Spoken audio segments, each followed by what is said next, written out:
Welcome to the weekly Canadian Gender Wars Report. My name is Shannon Boucher. I am co-hosting the show as usual with my friend Melanie Bennett, who is going to give us some exciting and controversial clips this week about an interview that she did.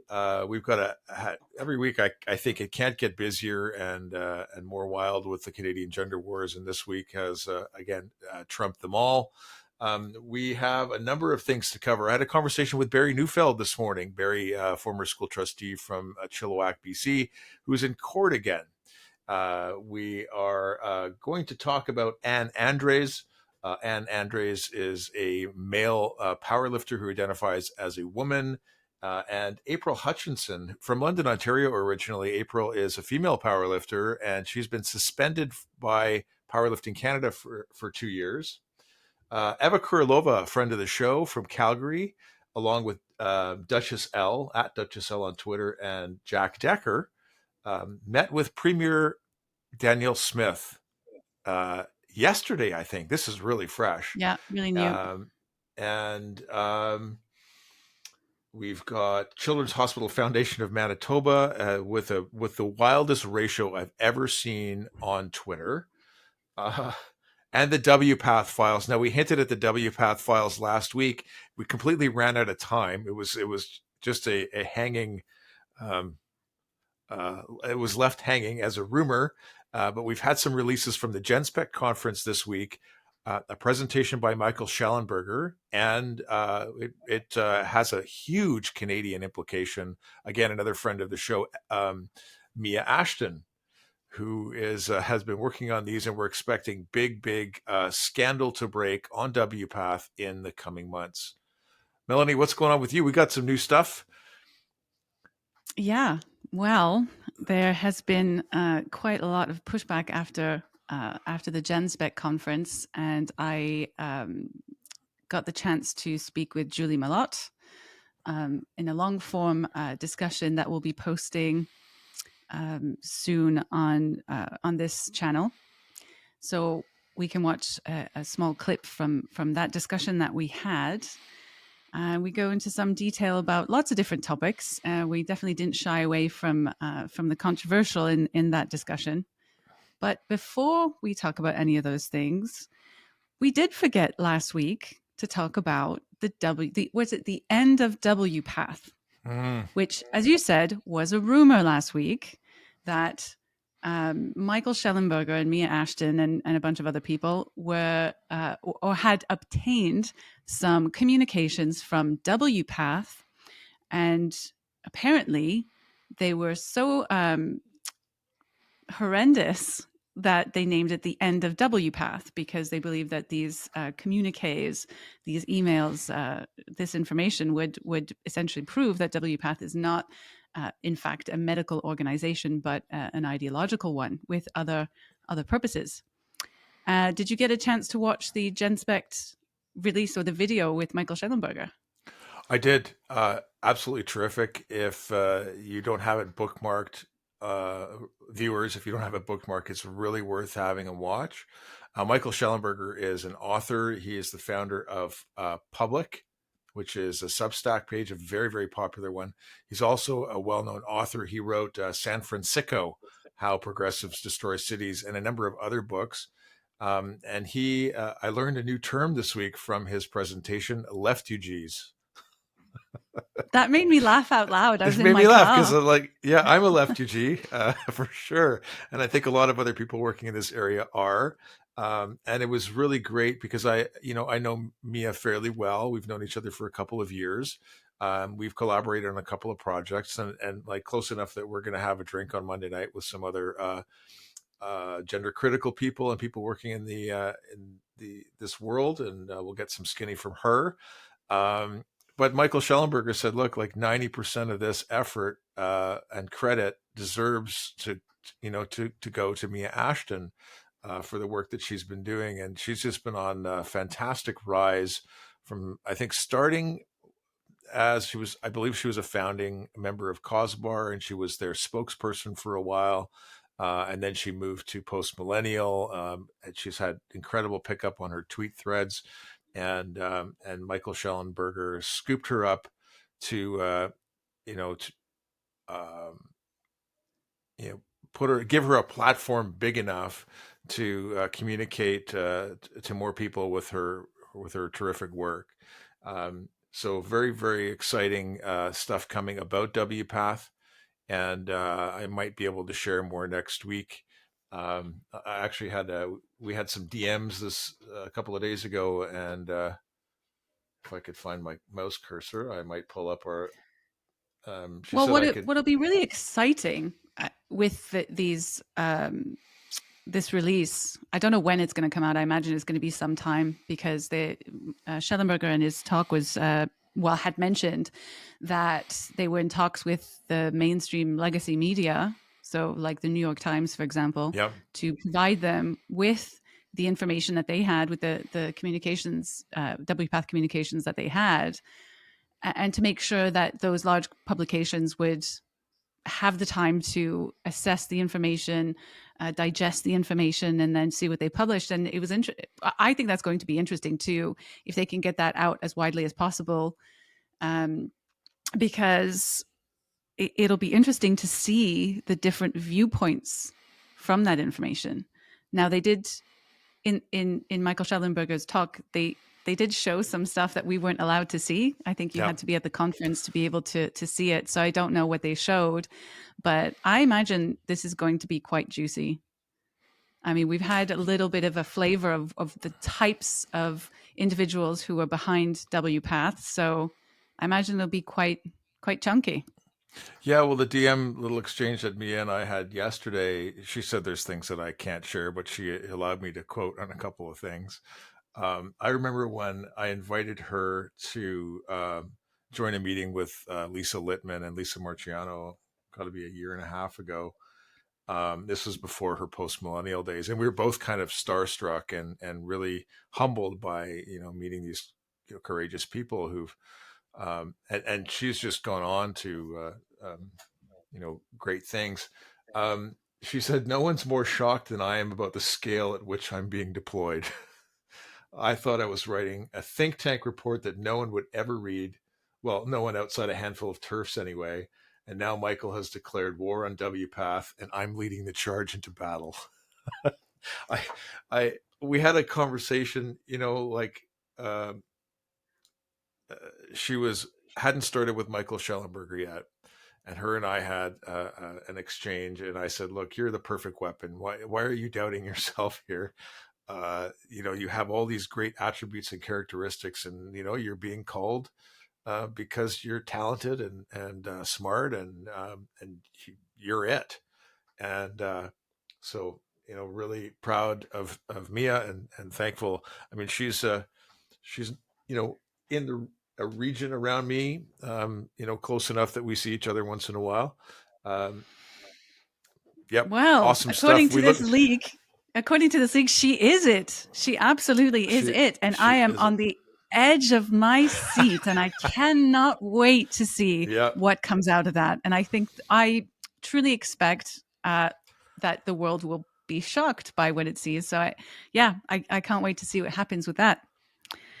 You also had did we mention the Barry Neufeld? Did you mention that? Did we go there yet? We haven't gone in depth, we give a little preview at the beginning of every episode.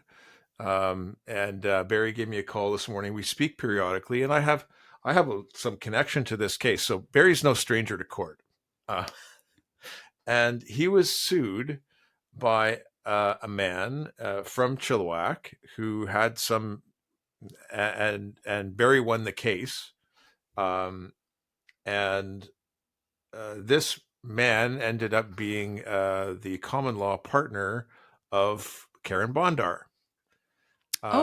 We talked about Carin Bondar a few weeks ago. She is the host of Wild Sex. She's a biologist, right? So Fair enough. She's talking about animal procreation and mating and those kinds of things. But she also acts out some things in her show.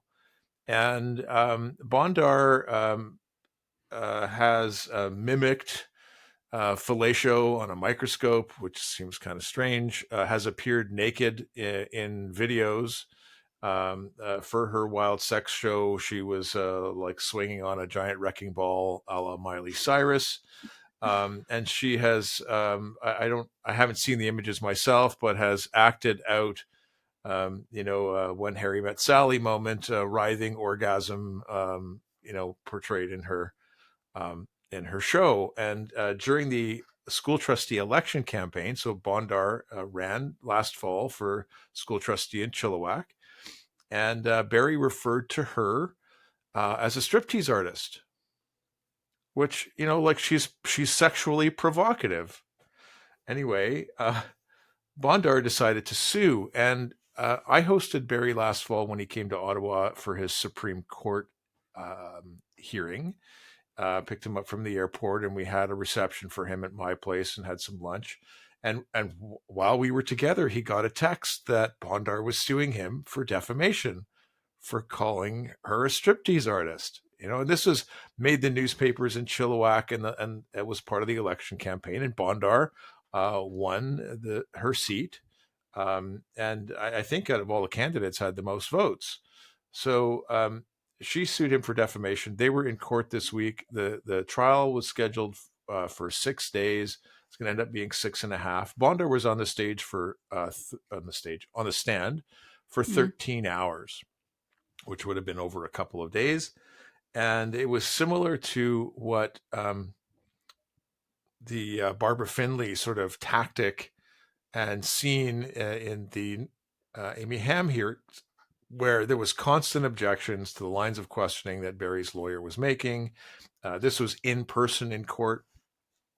They aired a full video, which was the interview with Tanya Gaw, who's the head of Action for Canada. Barry and Tanya were having a conversation. My name came up. And so did Chanel Falls. It was as part of the conversation. You appear everywhere, Shannon. Yeah. So my name's on the court record now, I guess, in British Columbia. Barry quickly becoming an infamous Canadian. Yeah. Barry can't go into details about what his opinion is on the court hearing before there's a decision made. Of course, it is public, and part of the court hearings there was some admitted evidence around Soji and Barry's position on Soji, curriculum and his work to try and fight against it, which is, I think, one of the first times that we had this coming in onto the court record in the way that it did, according to Barry anyway. So there's hearings or another day of him on the stand on Monday. They'll finish up his cross-examination, and then there'll be closing arguments, I think, by Tuesday. And then we'll find out if referring to somebody who appears naked in videos and simulates, sex, and the other thing is she's appeared in bondage gear and various states of undress in her videos, like is it, and it's public comments. She's a politician.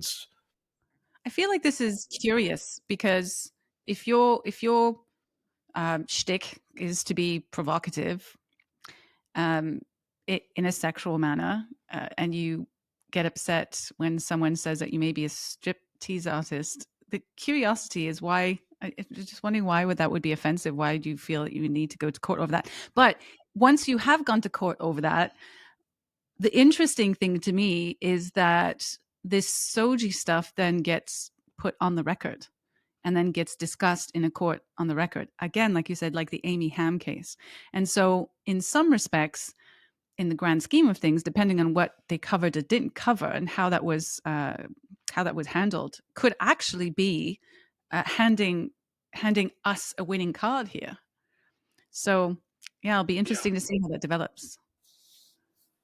Yeah, likewise. So as always, it takes some time for judges to deliver a verdict. So we'll just wait after the trial is done. It's possible if it goes too long because the court docket is full that they don't have enough time to write their or give their concluding arguments, and it may have another date assigned to it. We'll see. But Barry continues. There are, by the way, Barry's been fighting this for 6+ years on the Soji front, and he really deserves some support, and he has quite a number of supporters. But this has financially been a tremendous grind for him over the years, and he has a website set up to be able to receive donations to support his defense and to continue his work against the Soji curriculum. He really is. Sometimes we call him the salty, not Barry Neufeld, but the old salty dog, right? Like the wizened, hardened elder who doesn't take any crap. That's kind of who Barry is, I think, and we need to support the old salty dogs and the people who are have been fighting and grinding out against this issue for years. So that's, I think, Western Canada. Did we have anything else out west? Well, we have a couple of things out west. Speaking of people who've been working on this issue for a while, Eva Kurilova, Lois, and Jack Decker have, they went to see Danielle Smith recently. So we have that out west, and we also have Emily Duggan out west. Right. So I don't know which one you want to talk about first. Well, why don't we'll chat a little bit about Emily Duggan, and I'm going to tie in because, I like to focus a little bit on the Gender Wars report on what some parents are doing across the country, and I'll connect two pieces here. I spoke with Emily Duggan for a short interview last week. We didn't have time to put it on the show, and quite frankly, we don't have time to put it on today. However, it's really worth watching, so I'm going to put a link in the video so that you can click to my interview and conversation with Emily. She's a mom from southwestern British Columbia, Nelson Castlegar region, if you're familiar with the Kootenay region on the west side of the mountains. And she founded Moms Against the Norm. She ran for school trustee herself last fall. And as she was running for school trustee on other issues, learned about the Soji curriculum. And it was interesting in my conversation to me to learn a response that she had, like a lot of other people. This can't be real. Like, I can't believe this is actually in the schools. What are they teaching? So she's become a really passionate advocate, and found herself on the receiving end of some attacks in the community and some vitriol, and ended up getting a piece put on about her, without mentioning her, by CBC, a lengthy segment. So we go into some detail about that. Emily's doing great work, and you can look into Moms Against the Norm if you're in British Columbia. I believe she's helping other people to found chapters or to kind of collaborate along with Moms Against the Norm, and she's one of the signatories of the Parents' Rights Coalition of Canada.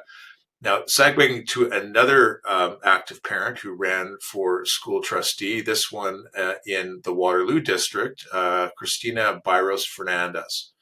And Waterloo district, almost 2 years ago now, Carolyn Brzezinski, this was late January, early February 2022. Is that right? I've been in this a while. She was a teacher at the time in the Waterloo district. She went to present to the board, a delegation, and she began reading from some books that are in the school libraries. And the chair of the board said, "I'm afraid that you're going to violate human rights here, so I'm stopping your conversation." So Carolyn has lawsuits against the board and a judicial review, hoping to be able to give her delegation because she was censored. And then she was defamed by the chair of the board in the local newspaper, called all kinds of names. So this board has a history of all kinds of shenanigans. And Cris Bairos gave a terrific 10-minute delegation before the board about sexually explicit materials available to children through the library system, both online library and and physical copies. And she pointed out, as many do, this isn't about LGBTQ plus. These books, they're explicitly a sexual content, and children. We want to protect our children from this explicitly sexual content, including some very graphic narratives about incest and a father raping a daughter, and like this doesn't belong in middle schools, and so there's good work being done there. So check out the link to my conversation with Emily Duggan. And I'll put a link in the description to Cris Bairos's delegation, because, as you know, parents across the country are trying to communicate with school boards. I thought this was a very effective, patient, and clear presentation to the board that was, I think, a rational person, sensible person, couldn't really disagree with anything Cris Bairos was saying. But immediately afterward, the board voted to do nothing, to keep all the books in the library. So status quo. Yeah, that board has a lot of, or in that area has a lot of parents, very dedicated people who are doing as much as they can in as reasonable way as they can to bring awareness to the board. And that board just is not listening for one reason or Yep. another. Yep. So, I mean, Julia good on them. Good. Julia Mallot. I don't know if Julia lives in that region. She, because we're going to segue to Julia in a minute. She has delegated before the board a couple of times. One of them, as she was talking about experience as a trans woman and pushing back against some of the activism. And the chair of the board said, well, you don't basically reflect what other trans people say, so we're going to disregard you. So you're not a good enough trans person because you don't spout the ideology. Anyhow, Waterloo is particularly woke. Wilfrid Laurier University, where David Millard Haskell is a professor. David is also engaged with the board on these issues. Was the place where Lindsay Shepherd became the target of almost a year-long campaign to have her booted from her master's program because she showed a small clip of Jordan Peterson in her as a communications teacher's assistant in a segment about pronoun usage. Yeah, Wilfrid Laurier seems to come up a lot when I look up queer theory and education papers. Yeah, it seems to be a hotbed. Yeah. So, speaking of hot, the hot topic this week is the attacks. Well, before we go into the hot topic, let's stay in the West. Let's stay in Western Canada. Okay. I want to talk about Eva Kurilova, Lois, and Jack visiting Danielle Smith. So they had a meeting with Danielle Smith, and Eva put up an article on her Substack about that meeting, about how pleased she was, how Danielle Smith listened to their concerns. Now, I could be wrong here, but I don't think they went into detail about what they were talking about. I think Lois is a trans or a male who decided to transition and is from an Indigenous community in Alberta. I can't remember exactly which one, but has been pretty active on social media, I think especially Twitter, to raise the alarm about sterilizing Indigenous people through trans ideology. And I think Lois was also, I don't know if Lois is still on the MAID program or involved in the MAID program, but had applied to do the medical assistance and dying program because of all the complications with the transition that Lois had experienced. And often Lois will describe the difficulties, the medical difficulties with pain, with further complications, having difficulty accessing medical care, post-transition, all of these things. And so, Lois, if you're listening, hope you're doing well.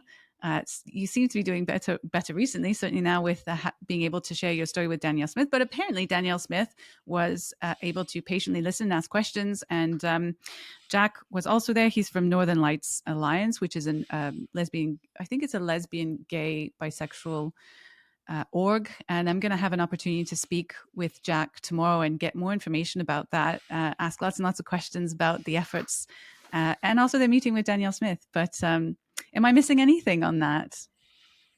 I don't think so. I believe that Lois was turned down for the maid program. I Okay. don't remember the details, but there was some hurdles. It's heartbreaking I didn't to think hear. people got turned down on maid. That's hopeful. Encouraging. Yeah, I think there was some. I don't want to. I don't want to put out wrong information, but there was some hurdles and there was some access problems from what I recall, and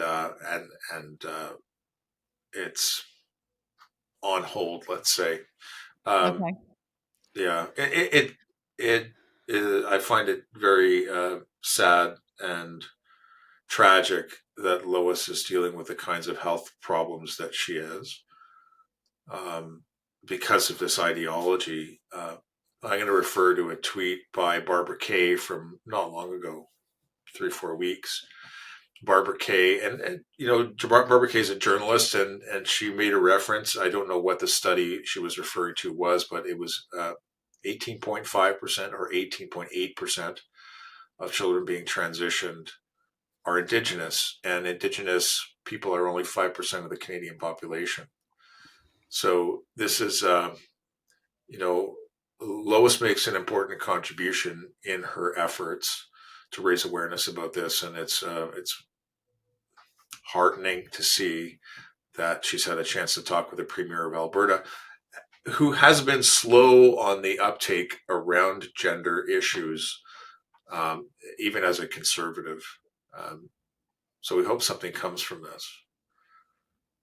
Yeah. Mm-hmm.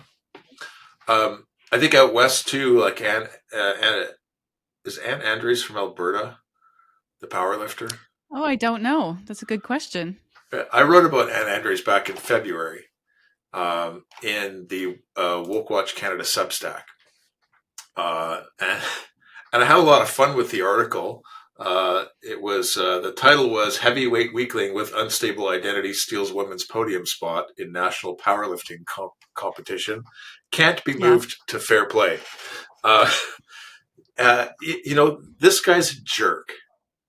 I mean, Now to the put way, it mildly, yeah. yeah, the way powerlifting works in the competitions, there's three events, and then you take your total amount lifted as your, so you can win each of the three events, and then you win by total weight lifted. So it's a bench press, a deadlift, and squat.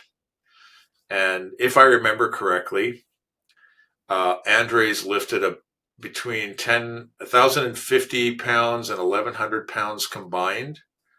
And a male power lifter in Canada, not even in the world, will lift north of 1,500, 1,700 pounds combined in in those events. So he's competing in a women's sport, and like some of the cycling males who are stealing women's titles, is obtuse and arrogant enough to say women need to train harder. Well, well, it's a sport in which the sex difference, right? The physiological difference in the sexes is predominant is extremely obvious. Yeah, It really does show the strength difference between men and women. And yeah, so to call him a bit of a jerk is an understatement for doing that. yeah, That is the ultimate well, in privilege. The yeah, ultimate in mediocre male trying to gain gain praise by taking over women's spaces. Yeah, absolutely, the yeah, utmost example in this category. And from that, I mean, this story has gone completely international. You know, it's being touted throughout the world, or at least the Western world, as an example of trans ideology gone mad, and for yeah. good reason. Now, April Hutchinson, who is a female powerlifter who criticized Andres, was Mm, suspended. The big story is she was suspended from powerlifting in Canada for 2 years, because of her objection to this. And so she was on Piers Morgan. I mean, that's a yes. global platform. And of course, Riley Gaines is amplifying her. Riley Gaines, the swimmer from the United States who swam against Leah Thomas. And Hutchinson is now. I'm unclear whether or not the resignation of the president of the Canadian Powerlifting Union, who resigned after the suspension, if that has any implication for Hutchinson's suspension. I read that she has to appeal it. So I think she's in the appeal process. So she'd responded in some tweets that she was going to appeal. So it's not immediately effective that she's reinstated. So there's still a chance that it could be upheld. Yeah, it's wild. A lot of this derives from Canadian laws, right? Like the Bill C-16 and the gender identity and inclusion leaves people feeling like they have little choice, who are in positions like the president of the powerlifting union. They have little choice, so they're kind of, I was just following orders. I mean, I don't want to Why do trivialize they have that. little choice? So in this case, the reason they have little choice, even if they agree that this is an egregious mistake to allow males to compete in female sports, the fact that the human rights legislation exists means that Anne Andres had they been told no, they can't compete, could have taken the powerlifting union to court in one way or another, or addressed this in a legal fashion, and Right. probably would have been found correct. Probably the courts probably would have agreed with Anne Andres. And so the powerlifting union knows this, right? Institutions know this, because the laws are in the favor of those who identify as trans. So that's the issue. That's the issue with this law. That's why the law allows some of these, well, not some of these things, generally across the board, these things to be happening. So that's one discussion that needs to be had in time is there is a legal, so there's a social aspect to this gender wars. And you and I talk a lot about the social aspects, right? So we're addressing just the everyday issues in the news, so on and so forth. But there's a legal issue here that is very, very large. And no matter how much we tackle the social element of this problem, we'll always have the element of the law to contend with. And that's a bit of a tough beast. Yeah. Until such time as we can get these policies changed, right? You recall from the Conservative conference back in September that the Conservatives at a federal level, at least from a party standpoint, voted to along the lines with Coach Blade, about no males and females jails and issues of men and boys competing in women and girls sports, et cetera, et cetera. But it's going to take a change of law followed by a change in policies in order to really because it means nothing. And so long as these laws are in place, saying no males and females jails doesn't mean anything. It's just people saying words. Yeah. And Andres has said something to the effect of whether it's right or wrong doesn't matter. The fact is I'm allowed to do this. Which is the point. That's what I'm saying about those laws. Yeah. I'm going to exploit this because I'm allowed. And women need to train harder. Like this gender ideology baffles me, right? Just like Emily Duggan said, is this real? Like, I can't believe this is real. And it is. So April, yes, we are cheering for you in this issue, and we hope that things resolve in your favor. Okay. So we'll go to the big ratio from Winnipeg. And then we're going to talk about the controversy with Genspect, Julia Mallot, and Meghan Murphy. So this week, I'm laughing a little bit about the Meghan Murphy thing, but this is a little tragic and scary. The Children's Hospital Foundation of Manitoba put up a tweet that they were, and I'll use our language, they're transing a 10-year-old boy to be a girl. And there was quotes and interview with this. And this hospital foundation is putting this up as we'll call it a virtue signal, as a statement of how the great work that the hospital is doing and the foundation is doing to support inclusion. Our friend Michelle, detransitioner, Michelle Alva, she goes by online, or at some nuance, please, tweeted yesterday her observation: 3.7 million views of this tweet, 162 likes. Well, it's now about 4.5 million views, right, and 200 likes.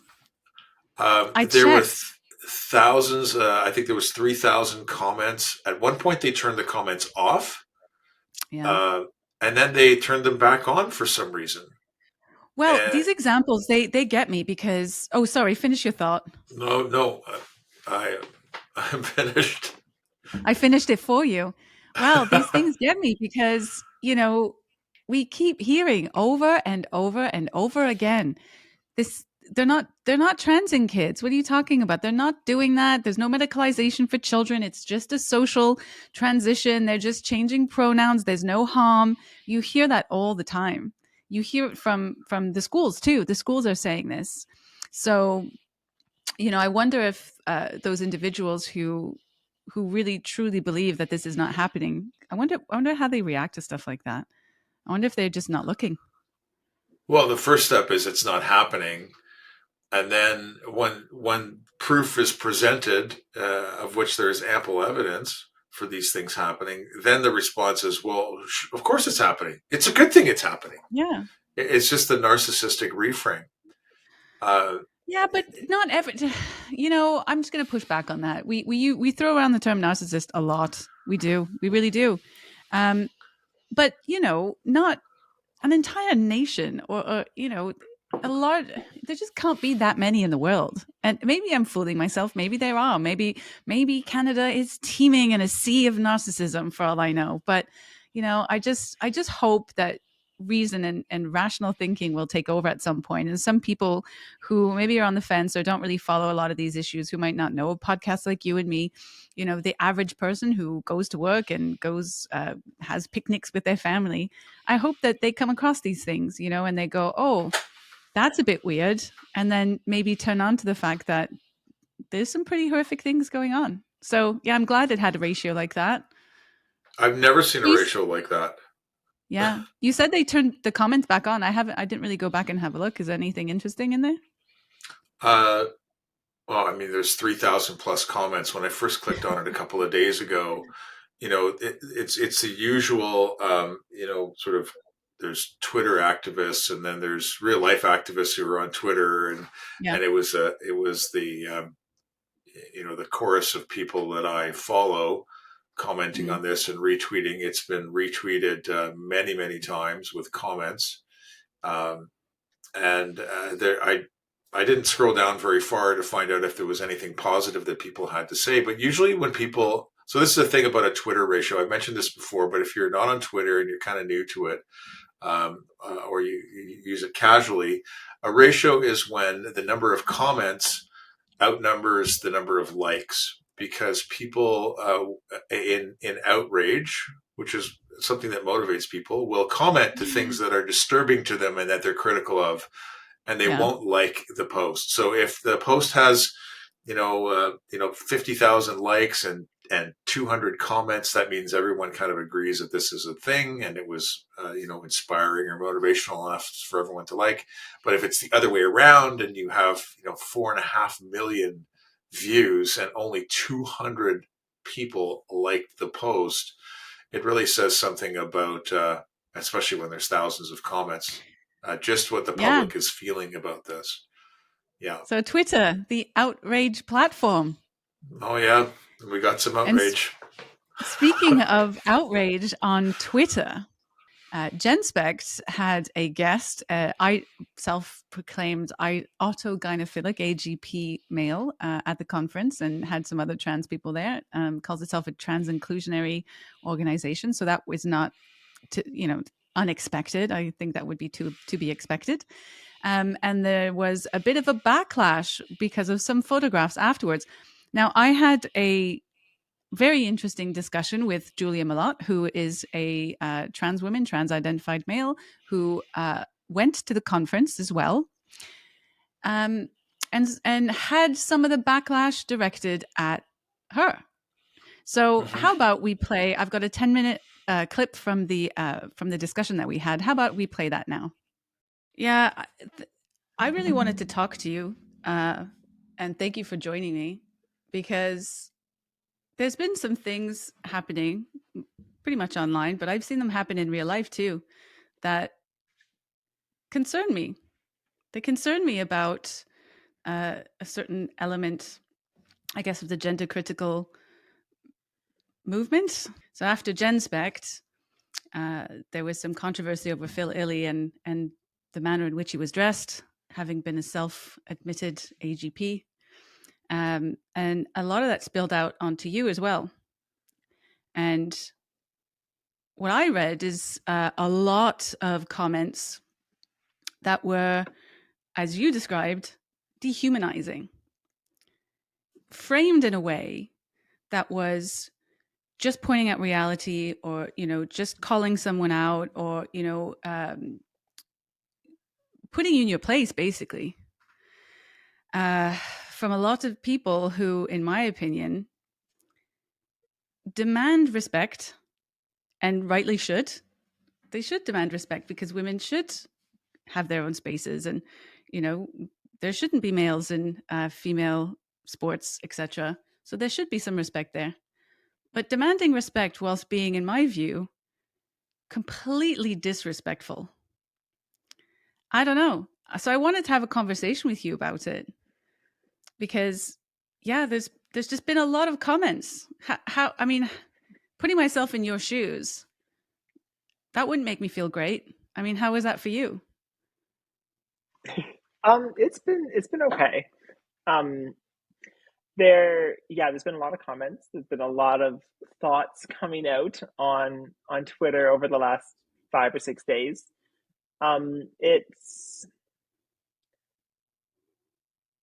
It didn't surprise me. I think that some people have pointed out. I think some people think I'm trying to play the victim card in a certain sense, and not that I'm trying to play the victim card, but they are correct that I did know that when I put out the video I put out on Monday calling out the comments that were being made, that would actually make more comments come. If my true goal had been to make the comments disappear and run away from them, I shouldn't have put out a video pointing them out.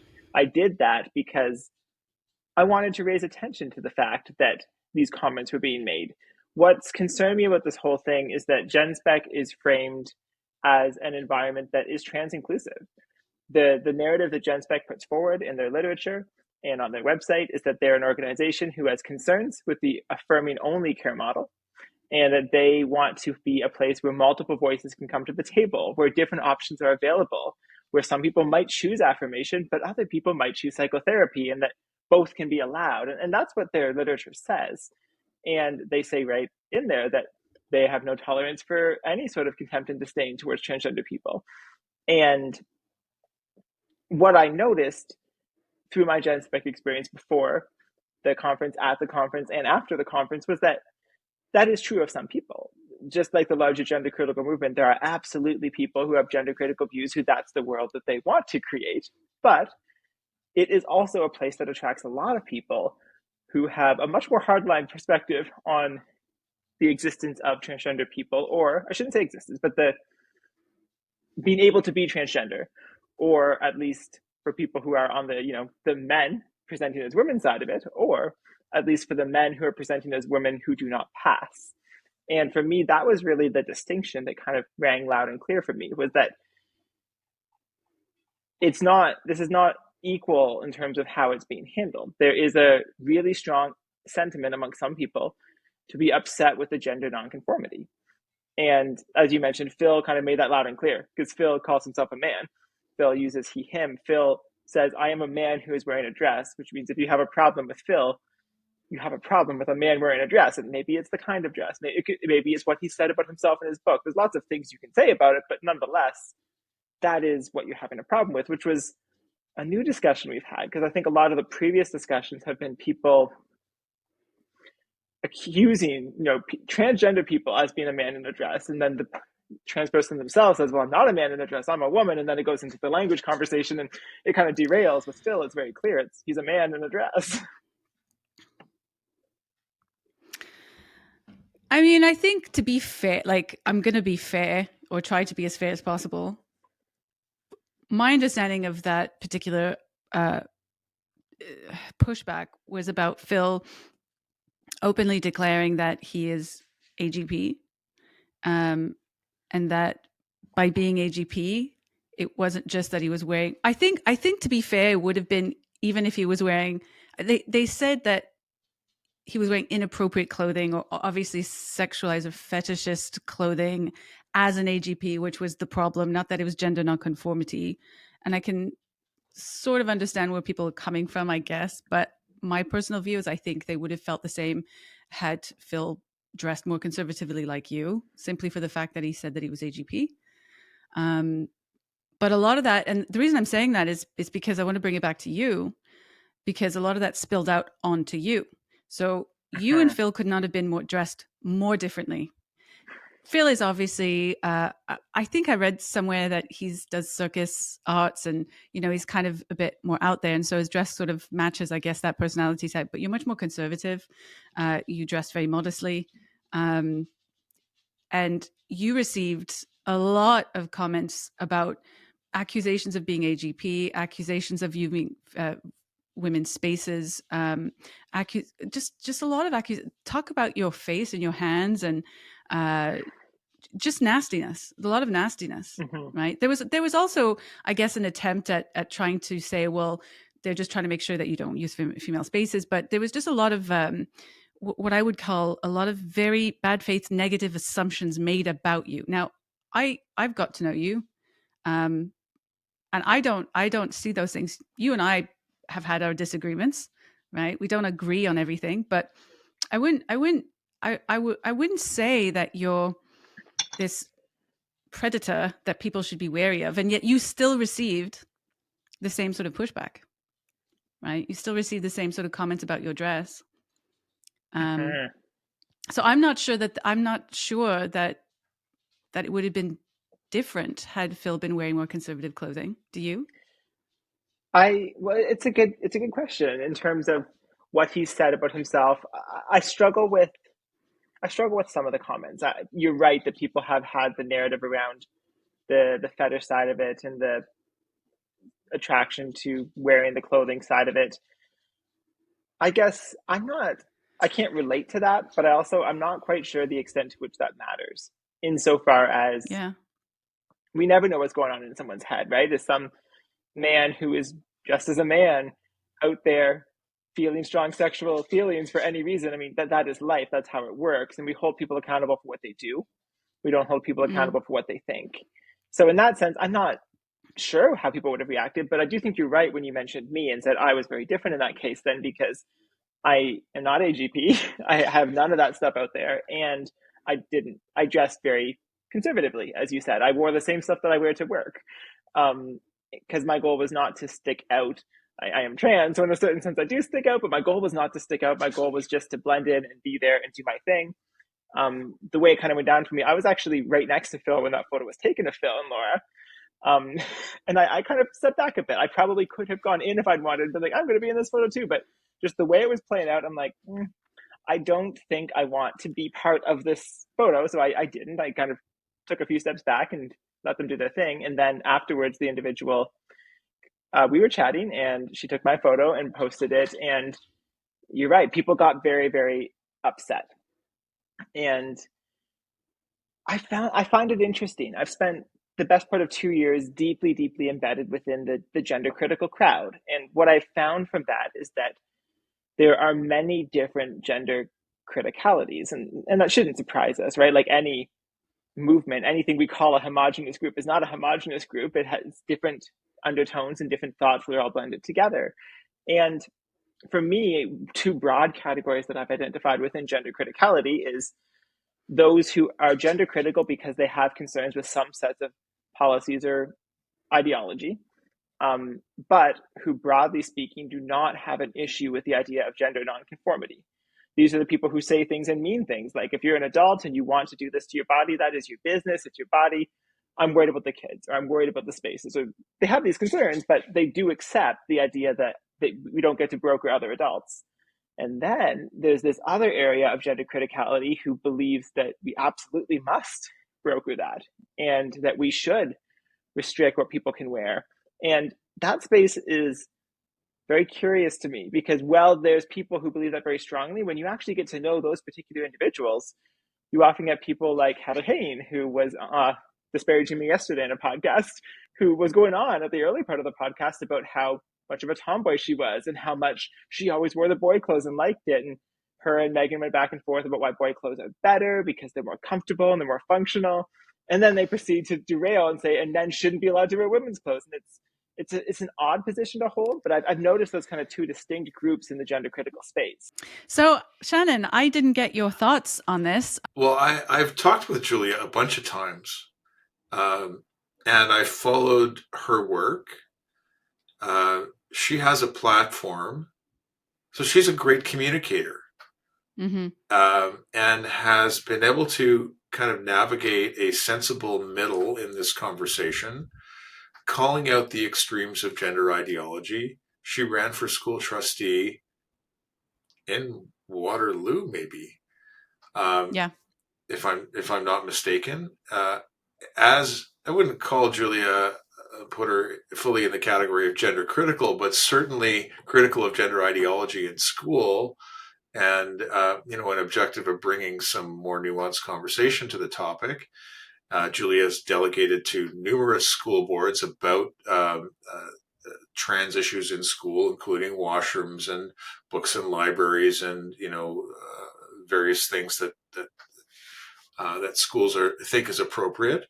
And as a strong communicator, Julia got picked up to be a regular columnist for the National Post, which is one of the biggest newspapers in Canada, and so has a platform to communicate with normies in a way that lots of us don't. And I think Julia is an important voice in the Canadian landscape on this issue. And I've had the privilege to speak with Julia on a number of occasions. Now, when I talk about this, I don't talk about it as I'm an abuse survivor myself. I grew up with an abusive parent. And in my 20s, I was messed up, and I did a lot of work to clean up the mess that I was and straighten myself out. And some of that was therapy, and some of it was, hard work and working with some coaches and life skills people. And along that course, I met a lot of people who were struggling just like I was. And addicts and abuse survivors and what have you, people with trauma. And when I talk to Julia, I hear a very clear language of someone who has done a tremendous amount of personal work, and who is accountable for themselves, their words, their actions, their behaviors, as a first principle, in the way that I see it. And Julia made a choice some years ago to transition. And I don't understand and will never understand what that's like. And Julia feels it's important for people who deal with gender dysphoria to do the work, and is concerned about kids. And so as a person who's making a contribution, attended the Genspect conference, and then was dogpiled after the fact. A picture came out of Julia dressed in the clothes that she wears to work on a daily basis, right? This is the life that she lives. Not the fancy dress that Philly Illy was wearing. Yeah. And received a whole tremendous amount of abuse by the radical feminist side of the gender critical group, the hardcore TERFs.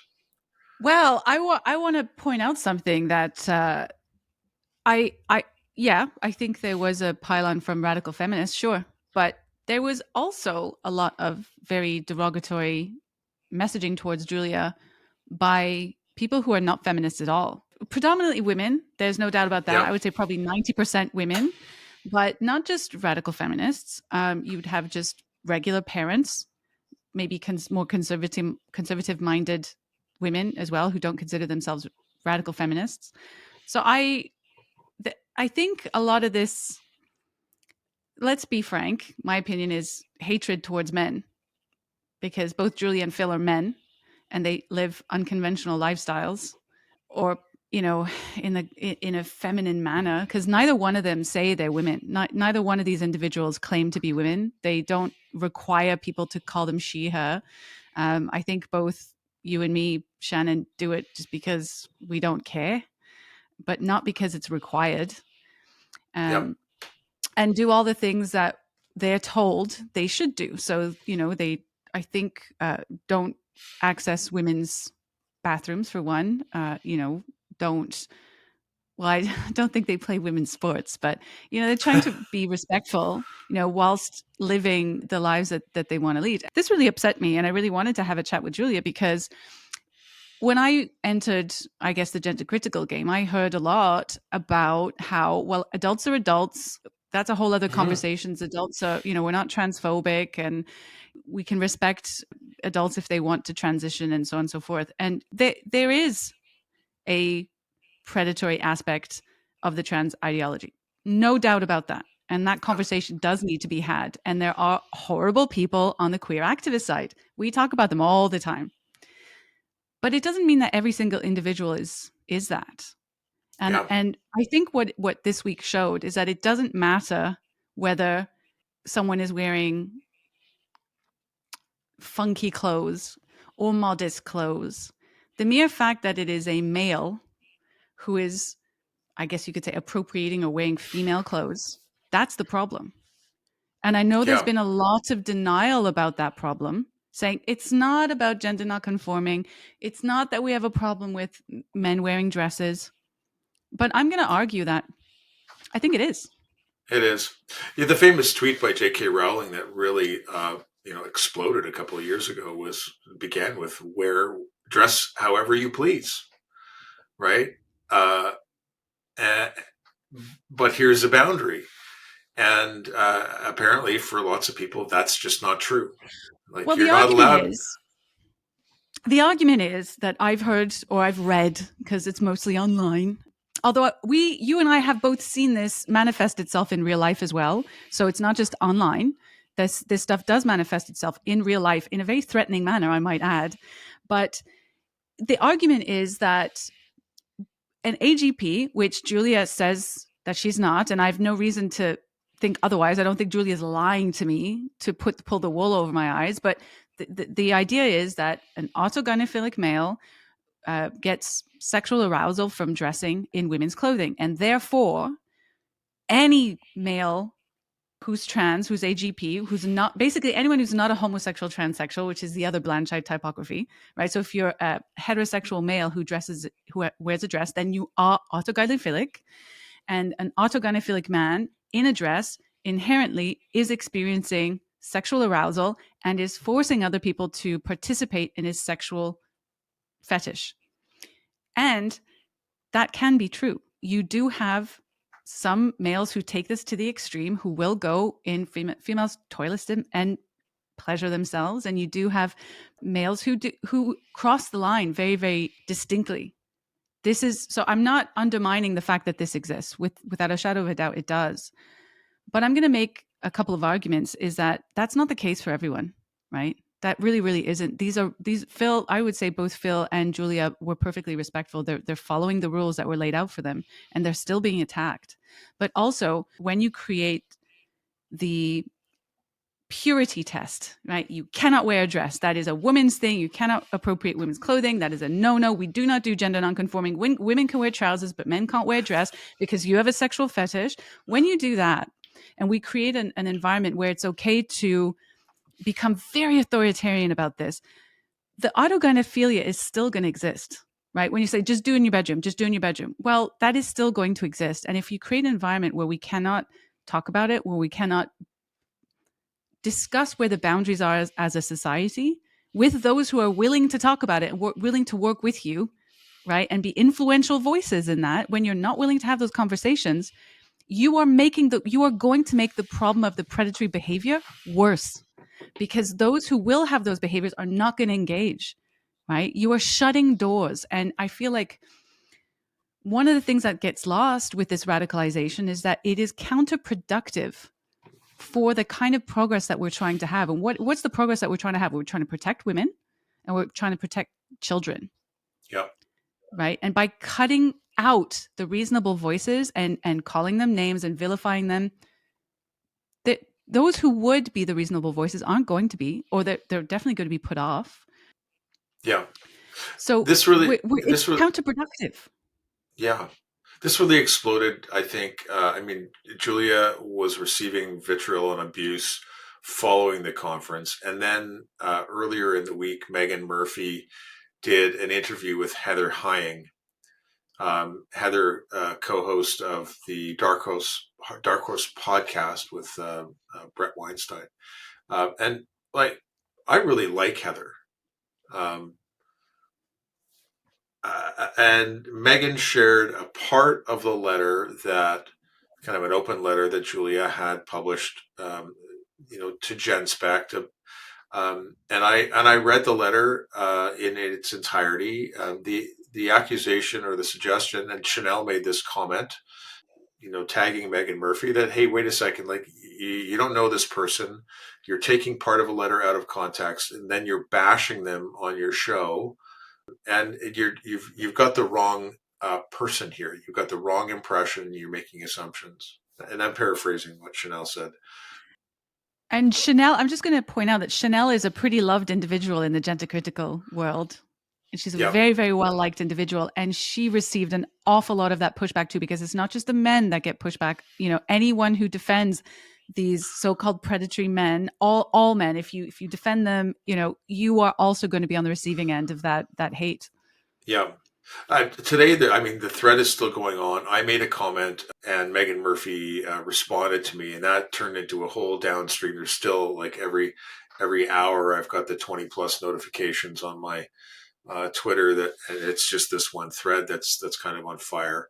And the latest accusation against Chanel is that she's basically virtue signaling, because she's under investigation in other areas, and so she's only doing this to make herself look good. Oh, is that the argument? Because of those. And then she's not a traitor to her sex. Unreal. I find this more interesting, the virtue signaling, because of the trouble she's in. Yeah, and I've been told by multiple people multiple times that I'm not allowed to call Julia a she. And I'm being bashed for that because, you're destroying language and he's appropriating womanhood. And you know what? Like, if I would feel very differently if Julia insisted on being called she. But we've had this conversation, and I've heard her have this conversation with other people. And, I think Julia is a citizen who contributes to her community. She's, extremely talented and very, very intelligent. We were at the Airbnb in December, and Julia was playing the piano, like a very talented pianist. Apparently also a very talented photographer, the kind of person who can pick up things and just master them very, very quickly. And has tackled all kinds of things like this Julia is only 30 or 31, still young, but has an approach to mastery. Julia has a lot of skills, but I think the issue here is it can be inconceivable that a man who would transition, and Julia has fully medically transitioned, whether it matters or not, a male who would do that could be anything but a sexual predator. Like, that's where the disconnect is. Yeah. And I think that we need to remember that people are individuals. And one of the arguments I make in our chat really is that even those males that are the worst of the worst. You know, we see examples of those online all the time. It's a very popular pastime for some people to post really gross fetish stuff of these guys. And, you know, we kind of watch it like we watch car crashes. We're rubbernecking because it is gross, you know, but there's so many of those examples. And I believe that that's contributing to radicalizing people to believing they're all like this. And that's just not the case at all. But even those that are like that, I mean, if we make it just okay and normal, and that we should treat these individuals with the utmost disrespect, if that becomes a norm that we should do, and anyone who doesn't do that is somehow a traitor, then I think you're making the argument for, say, for example, school boards to double down even further on wanting to protect kids who they think are trans. Because right now their argument is, well, we have to protect them because there's a transphobia. And we know there is transphobia, there is hate. We can argue the extent of that and where that's coming from and so on and so forth, but it does exist. We see it. And so from their perspective, if we try to put ourselves in their perspective, we often don't. We live in echo chambers a lot of the time. But they're seeing that. They're seeing the worst examples of our group as well, right? And they're passing around the worst examples of our group. And that is going to make the situation even harder to undo, because they're really going to believe, like we believe all AGP men are predators who are just waiting to pounce, right? They are forcing people to participate in their fetish. Well, they're thinking all these parents are actually really crazy and transphobic and are going to abuse their children. Look how horrible they are. And so I don't think people realize it. Well, maybe they do, maybe they don't. But I think people do need to realize that our behavior, if we're going to be successful in turning the tides around, and there is some success with the politicians right now, but if we're going to be successful, truly successful, we need to address the problem of radicalization within our own community before we go accusing other people of radicalization within theirs. Scott Nugent talked about this when we were in Windsor, right? He talked about we need to do adulting better. We need to be able to stop being black and white thinkers, to being either or thinkers. We need to be able to broaden. Like Michelle Alva is terrific at this, and her handle on Twitter reflects it. I mentioned before, at some nuance, please. And Julia is also good at the nuance and finding the middle ground. People were telling me, basically playing the same card as the trans activists, saying the opposite of saying you must use my pronouns or you must use gender pronouns. You cannot do that. Someone said, "What gives you the right?" And I'm like, "Excuse me." The fact that I'm a person, that I can formulate my own thoughts and speak my own words, gives me the right. And the question is, what gives you the right to command me on what I can and can't say?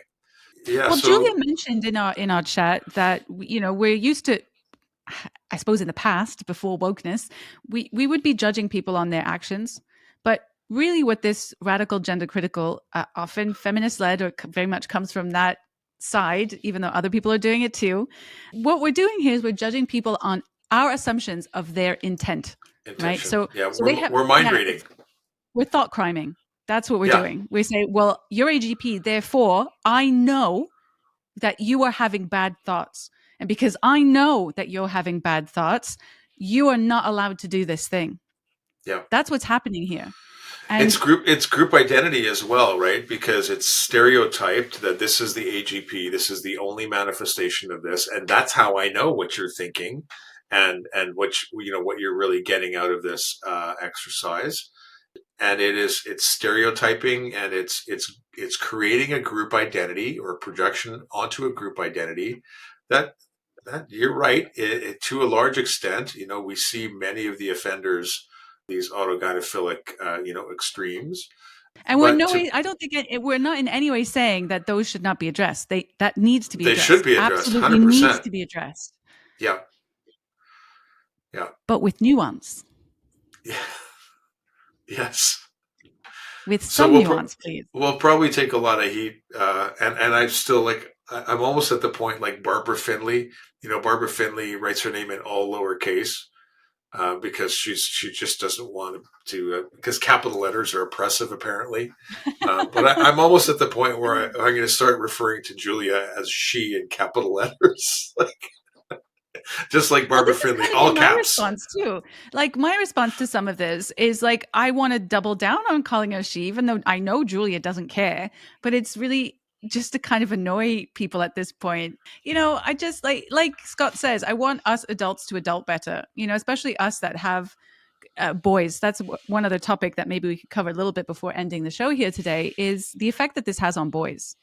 Yeah. Because for a long time, feminism, I'm looking at you women and feminists specifically, have shamed young men and men in general for being men whilst claiming misogyny, right? Yeah. And so I've seen this my entire life. I saw it especially the new wave, if you want to call it, although I think all waves of feminism are the same if you ask me.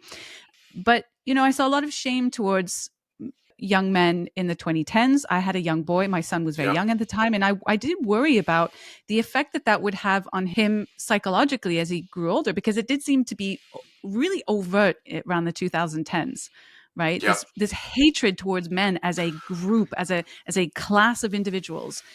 There does need to be some responsibility taken by feminists, especially for the effect that has on boys. There's a shame element there, right? Wanting to run away from the shameful sex, and the women are the good sex. And so Julie and I again touched on this because I also had my thoughts on this and whether shame plays a part, wanting to escape the male sex into the female sex. And I like I said, I'm no sexologist, but also don't forget that being able to take responsibility for your mistakes does not mean that you are weak. We can admit that we're wrong and be better individuals for it and actually have a better future. That's a possibility. And what I would like to see is I would like to see more women, especially, being able to take responsibility for the mistakes that we've made. Because I think that's going to make us better in the long run. And it does not mean that crimes against women don't exist or that there is more assaults on women, right? That men are the perpetrators, or for the most part, of those assaults on women. But being able to say that we made a mistake in being overly keen on shaming men as an entire group, it doesn't mean that we can't admit that we were wrong. And I hope that gets through to some people, maybe one or two, but that would be my hope. Yeah, there's a lot of road to backtrack on, because you're right, it began in the 2010s. In the 2011, 2012, there was a hashtag #notallmen that was showing up on social media and various sites, and it was because the radical feminists who were on campuses in Canada were arguing that we live in a rape culture and that boys are basically defective girls, and universities put in policies where first year men have to take certifications that they've been taught how not to rape and how not to be rapists, where the presumption is that this is the characteristic of men and natural inclinations. These are the same people, by the way, who are cheering for Hamas, right? Like an actual rape culture that legitimizes egregious abuse of women. The reality is it's not all men. And as a man, I recognize that there are toxic behaviors that men exhibit. Those happen to be on the physical side. And what we've seen this week has been very trait typical female aggression, which is social and reputational savaging. And online is just a great... Specifically in groups. This is high school. The mean 100%. Girls in high school, they gang up on you in groups. They say mean things about you. They talk about you behind your back. And then they feel good about what they're doing because they're all talking to each other about how right they are and how wrong you are. This is female trait typical toxic behavior. Yes. Yeah. Do we have anything else on this week's report, Melanie? We got a new intro. I hope you like the intro. Hope you like it too. I finally getting some kind of skill. I don't know. I wouldn't call it skill, but I got to grips with that a little bit. If you like what we've done today, please take the time to like and subscribe to the channel. It really helps us. You can leave a comment. That would also be really helpful, help the algorithm. And we're going to be adding some podcasts onto the channel. We haven't quite figured out exactly how that's going to look and how we're going to put it all together. But there's going to be some more content coming onto the channel very shortly. Yeah, longer form interviews and conversations like the one we're going to put up with Emily Duggan. That one's kind of short. It's 17 or 20 minutes or so. The other thing, you shared some stats with me this week about what our channel is doing and who our audience is. And we noted that many people who are watching and listening to the show are over the age of 65. And this actually doesn't surprise me too much, because the AI that I have been using to track public sentiment shows me that 55 plus and 65 plus audiences are very concerned about this stuff, more so than the younger population. And it seems like parent age people are underrepresented. They're not as engaged as one might expect. No, these are grandparent age people. Yeah. Wondering what's going on. Grandparents that seem concerned. So I'd be really curious if you put in the comments kind of what is drawing you to this. What piqued you to the gender issue in Canada? And another thing you could put in the comments is if you have questions or there's a story that you're aware of in your community and you would like it to be covered, make a note in the comments, or you can contact us via Twitter, and we'll add it into our conversation. Yeah, and on that bombshell, thank you for having this great conversation with me today, Shannon, and we will see everyone next week. Have a good week, everybody.